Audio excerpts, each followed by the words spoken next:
Hi, I'm Austin Eartham. Welcome to the Kitchen Table Podcast. I'm here to motivate, educate, and relate to you guys sharing my stories, helping you get 1% better in all areas of your life. Welcome to episode number 103. I appreciate you guys being here. We're actually going to do this at school since we got some minutes today. I want to share a couple things with you. It's going to be a little shorter than the last episode. Get you guys in and out on your way to work or home from work. And see what you guys think. As always, leave a comment. Let me know what you think's going on, how you perceive the episode, and how we can get better. That's what we're all about here. Obviously, getting 1% better. So, a couple things that I thought of earlier this week. First of all, the quote. No news, but shout out to the sponsors. Always Vitargo, Eartham Healthcare Services, Cole's Professional Kicking, and now I guess the big news is we are partnering with Grand Slam USA for my business, Eartham Performance and Consulting. Help baseball and softball kids in the area with the mental training and do a couple clinics as well as individualized sessions. So that's really cool. More people help, the better it will grow, and the more people who can perform optimally more often. That's the goal anyways. But without further ado, here we go. A couple things from last week that I saw. First of all, quote, I actually came up with it. I was thinking about how school's been up and down and we haven't had it. It's been late start, canceled, weekend here, holiday here. It's been a weird January, in all honesty, and I'm going to have some more of that in a newsletter coming up at the start of February. But I'm still working on that. So we've got a couple weeks still in January. Something to think about is how are the New Year's resolutions going and what's happening in that regard? Are we on track to our goals even with crazy schedules, or are we kind of dwindling away already? And if we are, how do we get back to them? So I was thinking, laying in bed in the morning, waking up, and my wife actually got up, took the dog out in negative 20-degree weather since I didn't have to. And I thought, all right, what do I need to get done today to satisfy myself for when I go to bed tonight? What do I need to get done to go to bed satisfied? All right, so I'm sometimes too much into this about getting my to-do list done daily, and that way I can enjoy the rest of my time, right? My goal is from when I wake up to when I'm done doing whatever I'm doing, that's 8 hours. And sometimes that's impossible given the workday is 8 hours and it's half-hour drive to and from. But Sync, which is a company on X, formerly Twitter, shared the tweet along with like 13 other Motivation Monday tweets. So it's kind of cool to get some notoriety about it, but also really living up to that standard day to day. Can you do that and can you accomplish, which I always say once I write it down, that it's going to get done. It's happening. So thinking about that day, not having school, got to work out, had a couple meetings anyways, it was a flex day for school, so trying to get some stuff organized for the next term, and new kids coming in, old kids moving on to another class.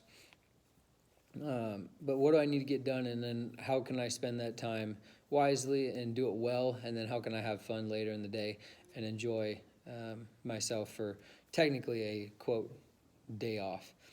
And I think that something I struggle with is when I don't get those things done, that I push it to the next day, or I just cancel them or whatever. Sometimes canceling is good if it's not a priority, but if it is a priority, you need to do those things early in the morning when you have some time, hopefully.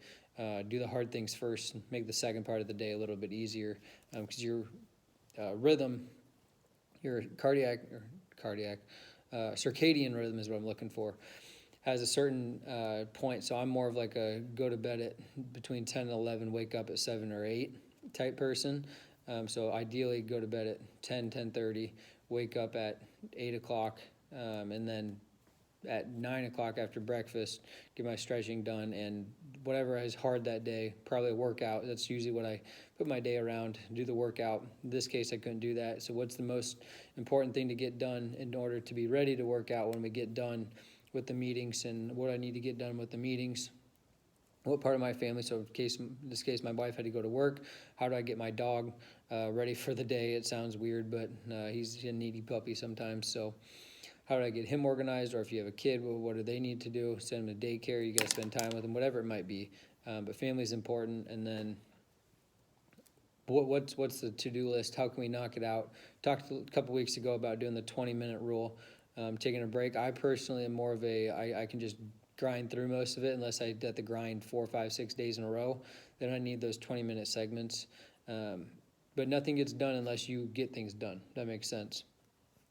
So going through that, if I had to put it off to the next day, I got to do some follow-up information. That kind of gives me stress. But if I can get things done in a timely manner and move through the day, then I'm a lot more present in my daily life.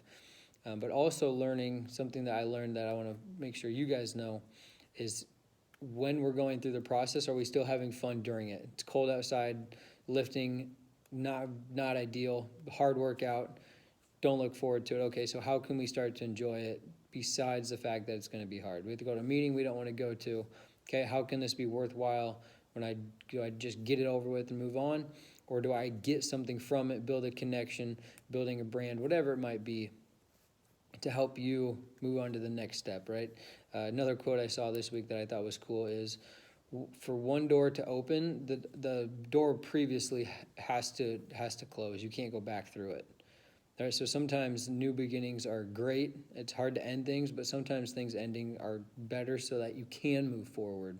Otherwise, you're kind of stuck in limbo or not making as much progress as you maybe think. Something to think about. That's what happens in my life. That's where I need to get better. You can put it in your own situation and hopefully gain from that.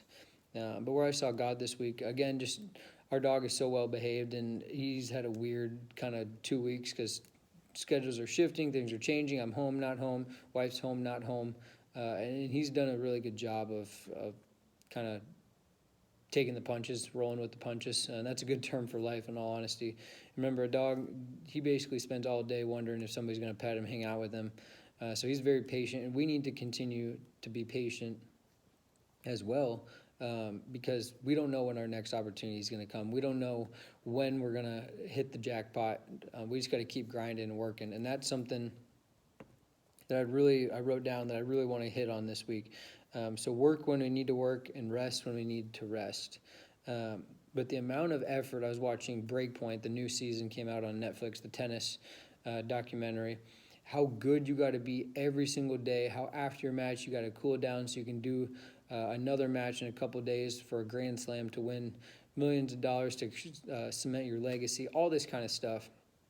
You got different people they work with, psychologists, trainers, coaches, you got support staff, and obviously you have the fans as well. So you got a lot going on, but every day having to bring it with that energy, having things at 6 in the morning or 11 o'clock at night, and then repeating that process over and over and over, that can be a huge challenge to do at the highest level, especially when there's not like a routine ever. You spend a lot of time on the road. And same thing with the NFL playoffs. How good of everybody's the same, right? Coaches, same kind of, we'll say in quotes, caliber for the coaches, but players really win games, and the players are all physically the same. So what do coaches do? What do players do to prepare? What do coaches do to motivate? What do players do to take care of their body? And how do we get the game plan? Are we chess versus checkers, chess versus chess? Whatever it is, how do people continuously do well? People are talking about Mike McCarthy all the time, 12-5 the last 3 seasons, and other people are like, he needs to be fired. And 12-5 in the NFL for 3 straight seasons is incredible, really. That's hard to do. Yes, he has got a good quarterback. Yes, they have a good defense. Yes, he has a decent support staff around him. But people are still calling for his job, and I know there's a lot of expectation in Dallas, and they can't win the playoffs, but to bring it every day like that and have a game plan, essentially they lost because they didn't bring it that one day. Right? So how can we not let that happen? How can we bring that average up and up and up? I always tell kickers, have your B ball become your C ball so you're that much better. Right? So if we bring it every day, our average would be better than most people. And that seems backwards, but it's really bringing that level to a higher point, right? Bringing our peak to a higher point. And be able to peak more often so that when we're not peaking, it still seems really good. So our so-called tippy-top peak doesn't happen, obviously, all the time, but it's like a wow moment, like I'm not going to forget this type of game or event. So the effort to be great and the mental challenge and the pressure with it is immense. But people who deal with those challenges and can have fun during the process, set the priorities, do what you need to do to be satisfied each night, those are the people who rise to the top and are the cream of the crop. And it takes a lot of diligence and a lot of patience to be able to do that, right? Be okay with where you're at, but know where you need to move forward. I kind of said my day-to-day schedule where I need to do better moving forward. The more we can do that, whether it's January or December, the more we can do that, the better we will be. Not only our jobs, but our family life, the company as a whole, everybody around you, you're either bringing them up or you're bringing them down. It's for you to choose based on your choices, but you got to diligently make that decision and follow through with those actions every single day. Last thing that, besides the work that you got to have, is you have to trust the people around you. Okay, I told you I've been reading a book about trust, and something that I've learned, probably the greatest thing I've learned from the book, is that it can be a huge challenge, but if I break it down into simplistic terms. If you think you're doing the right thing, and your parents would think you're doing the right thing, and genuinely think that, then you're on the right path. If you're unsure, or you're trying to hide something, or you're faking it, eventually somebody's going to find out and you're not authentic, and you're losing ground.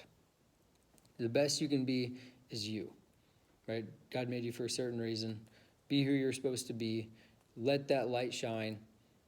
Others who want to be impacted will come around you. The others who don't care about it, you don't need to associate yourself with. Eventually it'll be a domino effect, and you'll be able to reach the most people possible, which is, again, hopefully, put a thing about purpose out this week. Hopefully that's somebody's purpose, or part of everybody's purpose out there. But really that's what it comes down to. Trust, work, diligence, and consistency. Making a decision that morning you wake up, even when it's 20 degrees outside. What do I need to do today to be satisfied at night? Follow through with those plans. Have priorities. Enjoy them in the process, not just after, but during the process. Look forward to things each day. 3 in the morning, 3 at night, and have yourself a day, which turns into a week, turns into a month, turns into a quarter, turns into half a year, full year, et cetera, et cetera. Always revamping as you go. But in general, if you're doing those things and you think you're on the right path, genuinely, then you probably are. That's excuse me. That's all I got for today. Appreciate you guys tuning in. Let me know what you think of the episode, and I'll catch you guys next week. Love you. Bye.